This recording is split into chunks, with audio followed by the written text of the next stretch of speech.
ولته سرګردان ویم هغه نعمت دی چې د ژوند هره ښکلا ورسره ترلې ده کم وي د ماشوم خنده خوږه ښکاري د مور دا قبولېږي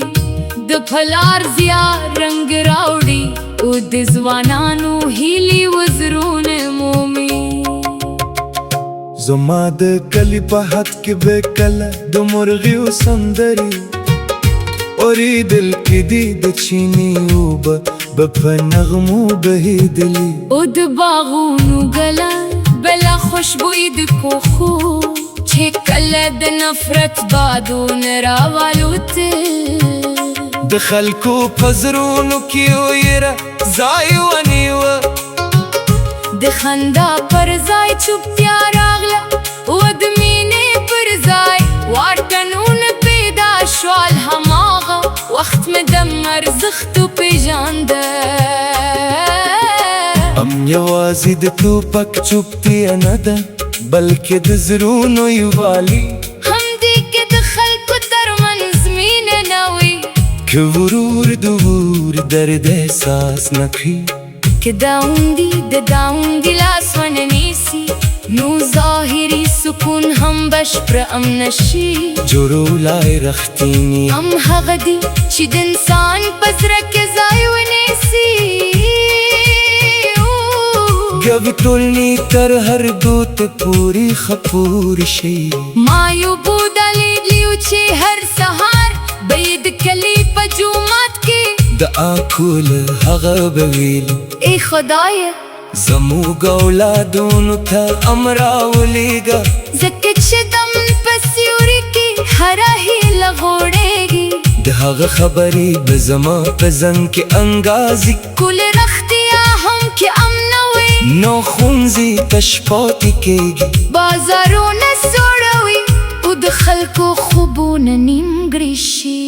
د ملار د زغم له لارې تېرېږي څوک چې د بل انسان عزت کوي څوک چې د نفرت پر ځای بخښنه غوره کوي هماغه دم بنسټ ګدي د مینې یو خبره کله کله هغه کار کوي چې سلګونه جګړې یې نشي کولی نرم زړه د کلکو دیوالونو نه هم لوی ځواک لري ای د وطن خلکو رمزي چې د یو بل لاسونه ونیسو د کینې اورونه مرکو او د ورورو لږ څراغونه بل وساتو زموږ راتلونکي نسل باید د بارودو بوی نه بلکې د ګلونو خوشبويي احساس کړي هغوی باید د ګزو غږونه نه بلکې د علم هنرو پر مخ د سندرې واوري کله چې د غرونو په لمنو کې شپون خپلې رمې بیوري سرولی شي کله چې بزګر د خپل فصل حاصل هیله ولري کله چې زده کوونکي په آرام ځان کې تا پرانیزي هماغه وخت د امن رښتینی تصویر ښکاري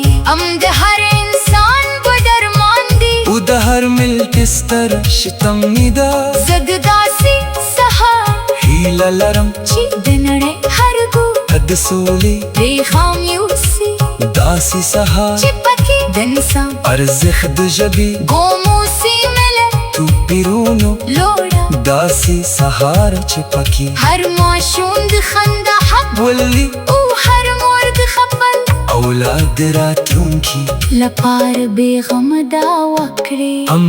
د سپوږمۍ په شان دي چې څه هم کله کله د تیارو تر شا په پشي خو رڼایي ته نه مري د امید ستوري تل ځلېږي او انسان ته دا پیغام مرکوي چې د مینې زغم او یووالی او وسیله هره تیاره له منځه تللی شي رمزي چې دا سندره په خپلو زړونو کې ژوندی وساتو هره ښه خبره هر مرسته او هره پاک دعا دمدمارګه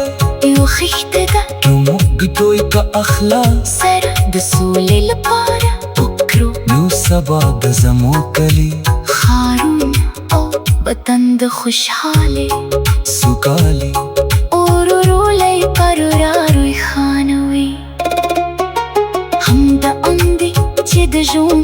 عندك كل كوي हर ओके بموسكا بدوي أو هرا هيلا تر منزل